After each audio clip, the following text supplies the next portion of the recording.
J'ai grandi à la campagne, entouré de forêts épaisses et de champs qui s'étendaient à perte de vue. La maison de mes parents était isolée, nichée au bout d'un chemin de terre, et la forêt derrière notre propriété était interdite. Mon père avait toujours été clair. Ne t'aventure jamais là-bas après le coucher du soleil. Quand je lui demandais pourquoi, il restait vague, marmonnant quelque chose sur des animaux sauvages. En grandissant, j'ai respecté la règle, mais je n'ai jamais vraiment compris pourquoi elle existait. Un soir, alors que je rentrais d'un dîner en ville, j'ai entendu un bruit étrange venant des bois. Une voix? C'était à peine audible, comme un murmure porté par le vent. Mais j'étais certain de ce que j'avais entendu, mon prénom. Max, Je me suis figé. La voix semblait venir de la lisière des arbres, sombre et menaçante.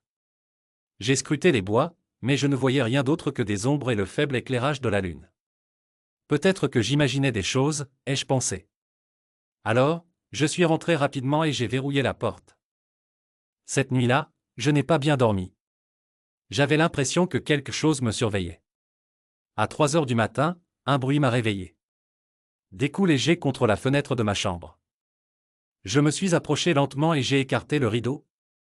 Personne. Mais en bas, près des arbres, il y avait une silhouette. Immobile. Elle semblait me fixer. Puis, sans prévenir, elle a levé une main et m'a fait signe. Le lendemain, j'ai décidé d'ignorer ce qui s'était passé. J'ai supposé que c'était juste quelqu'un qui passait par là. Mais la nuit suivante, ça a recommencé. Cette fois, la voix m'a réveillé. Max, viens. Elle semblait être juste à l'extérieur de la maison, pourtant, je savais qu'elle venait des bois. Malgré la peur qui me nouait l'estomac, j'ai pris une lampe torche et je suis sorti. Le vent glacial soufflait entre les arbres, et la forêt semblait plus sombre que jamais.